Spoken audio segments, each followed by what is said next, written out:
Good morning all of you. RBS degree college Meja Khas के online platform पे सभी छात्रों का हार्दिक स्वागत करते हैं। छात्रों, आज बीएससी एजी 5th सेमेस्टर के अंतर्गत जो आपका सब्जेक्ट है communication skills and personality development के अंतर्गत जो टॉपिक लेकर आए हुए हैं छात्रों, वह टॉपिक आपका है diffusion and adoption of innovation contact and meaning जो है। ठीक है, इसका शाब्दिक अर्थ यह है कि नवाचार का प्रसार और अंगीकरण की अवधारणा और उसका अर्थ क्या है। ठीक है, मतलब कहने का अर्थ यह है कि इस टॉपिक में जो नवाचार का शब्द जो है एक तरीके से लाया गया है, इस नवाचार का अर्थ यह है कि हम अपने इस जो है समूहों और क्या कहते हैं विचारों को और नए उत्पादों को, तकनीकों को जो है एक समूह को जो है विस्तृत करने के लिए वहाँ पे नए नए जो है नवाचारों को लाकर जो है शामिल किया जाता है, जिससे वह व्यक्ति उस नए तकनीकों और उत्पादों के द्वारा अपने विचारों को दूसरों के प्रति जो है व्यक्त करता है। जो इस टॉपिक के अंतर्गत हम अध्ययन कराने आप लोग को चल रहे हैं। ठीक है, आइए स्क्रीन पर चलते हैं। नवाचार का अर्थ जो है नवाचार का प्रसार और अपनाना जो है एक तरीके से अगर देखा जाए तो नवाचार का प्रसार और अपनाना एक ऐसी प्रक्रिया है जिसमें नए विचारों को, उत्पादों को, तकनीकें एक समाज या समूह के भीतर को फैलती हैं, जिसमें समाज जो है और समूह जो है नए नए विचारों को प्रस्तुत करता है या नए नए उत्पादों को लाता है, नई तकनीकों को उस समाज और समूह में फैलाता है, जिससे जो वहाँ पे शिक्षित व्यक्ति हैं वह एक तरीके से उस नए चीज़ों का उपयोग करके नए आविष्कार लाएंगे, जिससे उनका जो है विकास होगा, उनके समाज का विकास होगा, उनके समूह का विकास होगा। जो आपके संचार के माध्यम ही ये सारी चीज़ें संभव हो सकती हैं।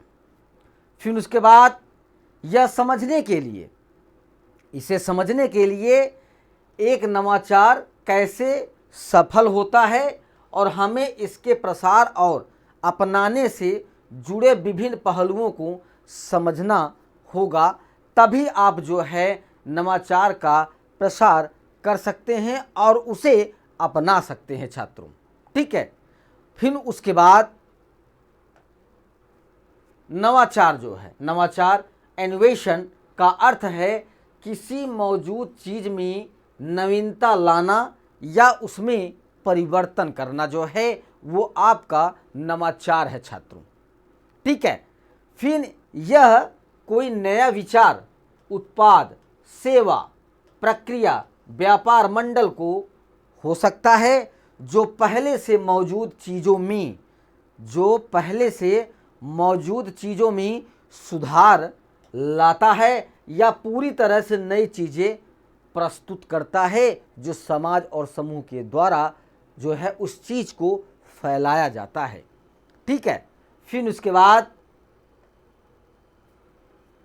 नवाचार केवल कुछ नया बनाना नहीं बल्कि उसे नए विचारों को व्यवहार में लाना भी जो है, ताकि वह मूल्य पैदा कर सके। आप वहाँ पे कुछ नई चीज़ों का उत्पाद अगर करते हैं तो वहाँ पे उसी जो है जिस जो है क्या कहते हैं विचारों को, नए विचारों को व्यवहार में अगर लाते हैं तो वहाँ से आपको मूल्य का अर्जन भी होता है, जो आपके विकास होने में बहुत ही सहायता करता है। फिर उसके बाद नवाचार का प्रसार है छात्रों डिफ्यूजन ऑफ इनोवेशन। नवाचार का प्रसार वह प्रक्रिया है जिसके तहत एक नया विचार या उत्पाद समय के साथ विभिन्न चैनलों के माध्यम से सामाजिक प्रणालियों के सदस्यों को बीच फैलाता है, उन्हें नए नए विचारों को प्रस्तुत करके नए विचारों में शामिल करता है। फिर उसके बाद नवाचार के प्रसार के मुख्य घटक आपके जो है, ठीक है। तो नवाचार इनोवेशन व नया विचार, उत्पाद या तकनीक जो फैला रहा है। दूसरा पॉइंट, संचार के चैनल, कम्युनिकेशन चैनल्स, वे माध्यम जिनके द्वारा नवाचार के बारे में जानकारी फैलती है, जैसे मीडिया, व्यक्तिगत आपकी बातचीत जो है। मीडिया भी आपके जो है संचार के चैनल के माध्यम से कई नई नई बातों को जो है शामिल करता है और उसे उजागर करता है। सामाजिक प्रणाली आपका आता है छात्रों, ठीक है। वह समूह या समाज जिसके भीतर नवाचार का प्रसार हो रहा हो, तो ये आप मानिए जो है कि वहाँ पे नई नई चीज़ों का जो है विचारों को प्रदान किया जा रहा है, फैलाया जा रहा है, नए उत्पादों को प्रस्तुत किया जा रहा है और वहाँ पे तकनीकों का भी जो है उपयोग किया जा रहा है। फिर उसके बाद समय, टाइम, ठीक है। नवाचार को अपनाने में लगने वाला समय जो आपके लिए बहुत ही महत्वपूर्ण होता है। नवाचार को अपनाने वाले जो समूह हैं, रोजर्स जो है एक वैज्ञानिक थे जो उन्होंने नवाचार को अपनाने वाले समूहों पर विशेष एक पुस्तक लिखी हुई थी। तो रोजर्स ने नवाचार को अपनाने वाले व्यक्तियों को उनकी अपने की गति आधार पर 5 श्रेणियों में उसे बांटा गया था। पहला जो था इनोवेटर्स जो है, ठीक है, ये वे व्यक्ति होते हैं जो किसी भी नए नवाचार को सबसे पहले आजमाते हैं। वो जोखिम लेने वाले और साहसी होते हैं जो इनोवेटर्स कहलाते हैं, ठीक है। फिर उसके बाद अर्ली एडॉप्टर्स जो हैं, सामाजिक रूप से जुड़े होते हैं। वे इनोवेटर्स जो है जो तुरंत बाद नवाचार को अपनाते हैं और अक्सर दूसरों को भी प्रभावित करते रहते हैं। अर्ली मेजॉरिटी जो है, ये वे लोग होते हैं जो औसत समय में नवाचार को अपनाते हैं और वे जोखिम लेने से पहले दूसरे के अनुभव को इंतजार करते रहते हैं। फिर लेट मेजॉरिटी हुआ आपका, ये संशयवादी होते हैं और नवाचार को तभी अपनाते हैं जब अधिकांश लोग इसे अपना चुके हों और वे बदलाव के प्रति प्रतिरोधी होते हैं जो है, ठीक है। फिर उसके बाद लैगार्ड्स जो है, ये नवाचार को अपनाने वाले अंतिम व्यक्ति होते हैं जो वे अक्सर परंपरावादी होते हैं और बदलाव का विरोध करते रहते हैं। फिर उसके बाद नवाचार को अपनाने के जो चरण होते हैं वो हमने आपको श्रेणी बताया, जो कई श्रेणियों से होकर नवाचार आपका गुजरता है। लोग अपनाते हैं, अपने विचारों को रखते हैं और नए उत्पाद और तकनीकों के माध्यम से उसे समाज और समूह में फैलाते भी हैं। तो नवाचार को अपनाने के जो चरण हैं, व्यक्ति या संगठन किसी नवाचार को अपनाने से पहले कुछ चरणों से गुजरते रहते हैं। जो पहला आपका है ज्ञान, नॉलेज। व्यक्ति को नवाचार के बारे में जानकारी मिलती है लेकिन इसे उसके बारे में पूरी जानकारी नहीं दी जाती है। फिर अनुनयन जो है, व्यक्ति नवाचार के बारे में अधिक जानने और उसे लाभों को मूल्यांकन करने में लगता है। निर्णय, डिसीजन जो है, व्यक्ति यह निर्णय लेता है कि नवाचार को अपनाना है या नहीं, ठीक है, जो व्यक्ति उसे निर्णय लेता है। कार्यान्वयन जो है, व्यक्ति नवाचार का उपयोग करना शुरू कर देता है, ठीक है। फिर उसके बाद पुष्टिकरण, व्यक्ति नवाचार को अपनाने निर्णय की पुष्टि करता है और यह तय करता है कि इसे कैसे जारी रखना है। नवाचार के प्रसार और अपनाने को प्रभावित करने वाले कारक, कई कारक नवाचार के प्रसार की गति और लोगों द्वारा इसे अपनाने की इच्छा को भी प्रभावित करता है।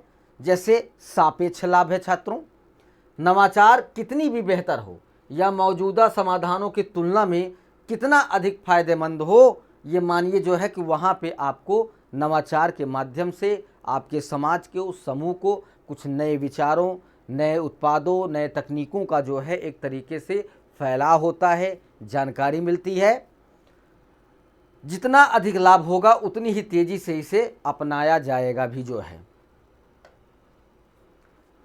संगतता जो है, नवाचार मौजूदा मूल्यों, अनुभव और अपनाने वालों को ज़रूरतों के साथ कितना मेल खाता है, ये आपके संगतता के द्वारा जो है संभव हो सकती हैं, जो नवाचार के माध्यम से होता है।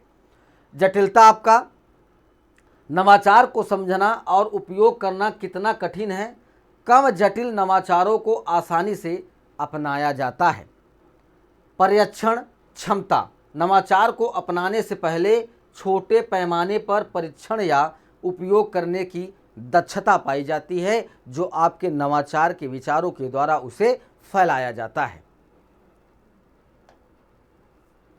प्रेक्षण क्षमता, प्रेक्षण क्षमता छात्रों जो है, नवाचार के परिणामों को दूसरों द्वारा कितनी आसानी से देखा जा सकता है, वो आपको प्रेक्षण क्षमता के द्वारा जो है पता चल सकता है। फिर उसके बाद आता है छात्रों कि नवाचार के अवधारणा और अर्थ क्या हैं। किसी भी विषय या विचार को समझने के लिए उसकी अवधारणा, कंसेप्ट और उसके अर्थ, मीनिंग को जानना मूलभूत होता है। ये दोनों शब्द अक्सर एक साथ प्रयोग किए जाते हैं, लेकिन उनके अपने अलग अलग पहलू पाए जाते हैं।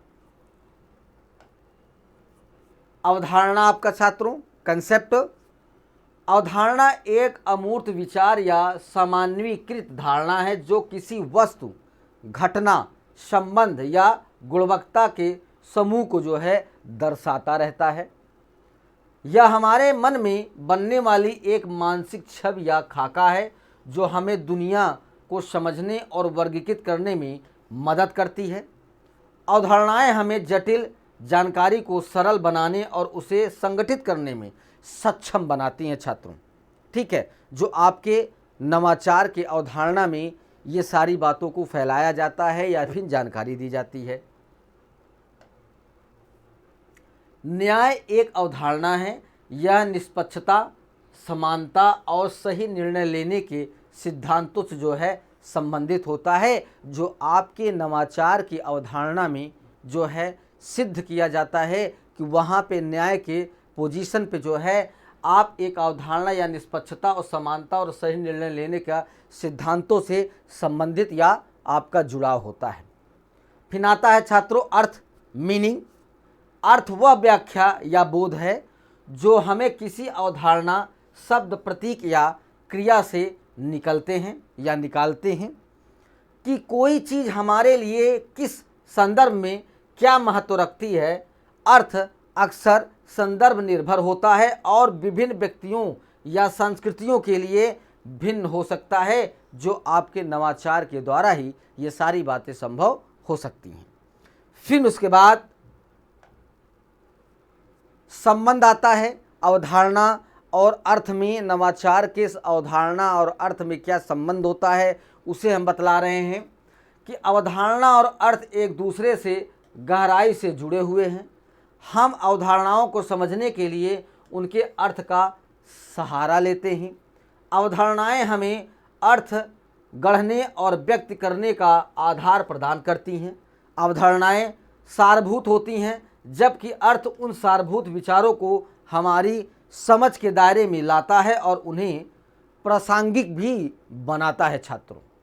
क्योंकि ये भी आप लोग बहुत अच्छे तरीके से समझते हैं कि संचार के माध्यम से हम कुछ ऐसे नवाचार जो है प्रक्रियाओं को लाते हैं जिससे हम अपने विचारों को, अपने जो है उत्पादों को और नई तकनीकों से अपने समाज को और अपने समूहों को उस विचारों, जानकारियों को फैलाते हैं, जिससे हम अपने जो है कई ऐसे कार्य करते हैं जिसमें हमें लाभ का अर्जन होता है छात्रों। ठीक है, यहाँ पे ये टॉपिक आपका समाप्त होता है। अगली टॉपिक के साथ उपस्थित होंगे। सभी छात्रों को धन्यवाद।